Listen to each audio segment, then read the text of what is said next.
my finished product. Hello mga ka-Melgs Cuisine, magluluto tayo.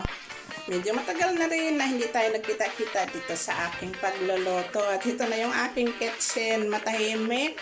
Ngayon gigisingin natin. At ito ay sisimulan na natin yung pagluluto. Ito guys, ipapakita ko sa inyo kung paano ko gawin yung aking menu today. At ito, mayroon tayong chicken breast. Bale, 4 na piraso na chicken breast. Ayan. So, ang gagawin natin ito ay bukain natin.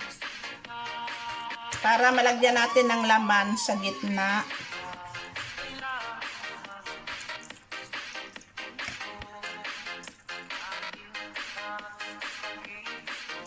Ayan o, malaki na siya. Malapad.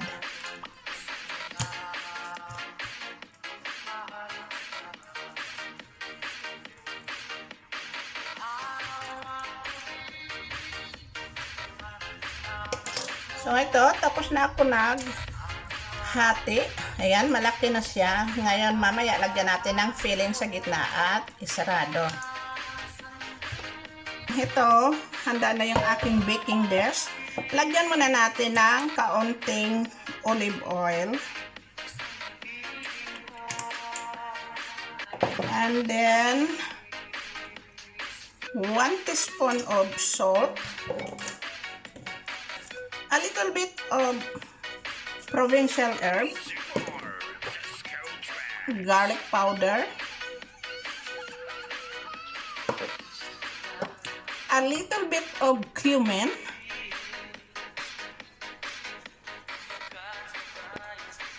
and then half a teaspoon of black pepper. Ngayon, haluin lang natin ito. And then, i-marinate natin yung ating chicken around just only a few minutes. 5 minutes or 10 minutes is more than enough.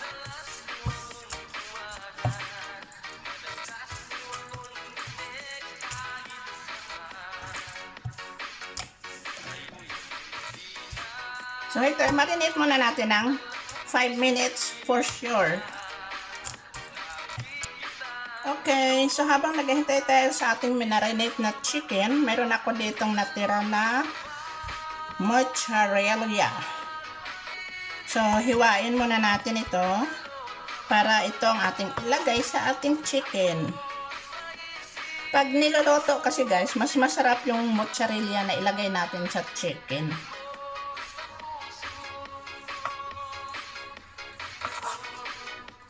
So, ito ready na yung ating mozzarella.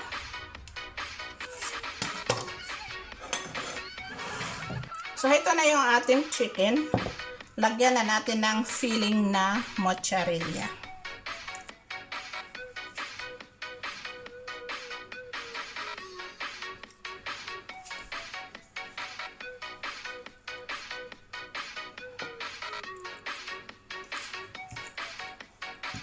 So, itakip na natin. Ayan. Okay lang na makita yung cheese.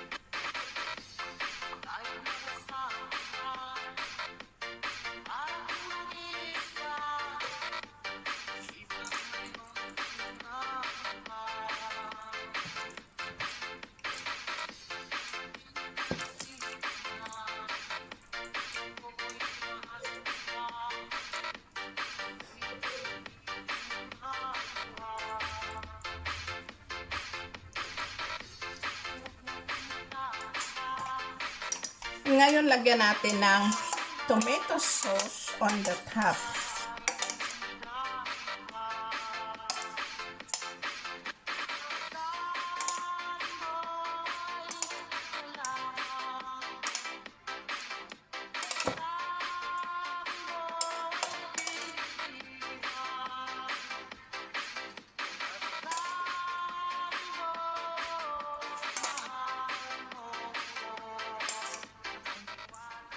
At ito mayroon akong cheese.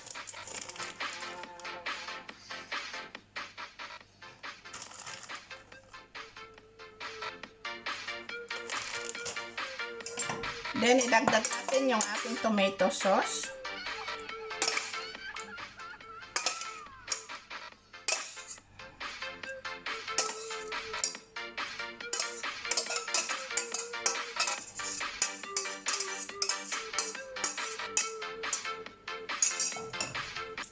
Then, lagyan ulit natin ng cheese.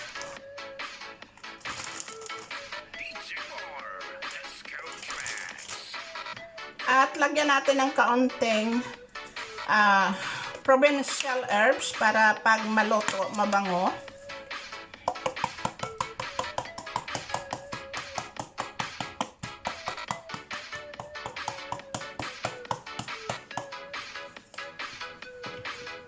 So, ito na yung ating chicken. Goes to the oven 20 to 30 minutes. It depends for the temperature of your oven. Let's go. And we can open. Yeah. Ooh. So, ito na guys, yung ating niloto. Tingnan natin.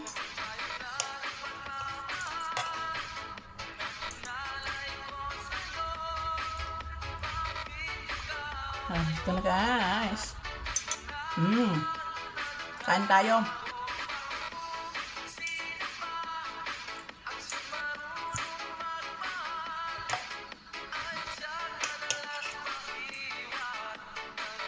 So guys, ang kapartner nito ay rice or potato. But ako gusto ko rice or either pasta. Mainit eh.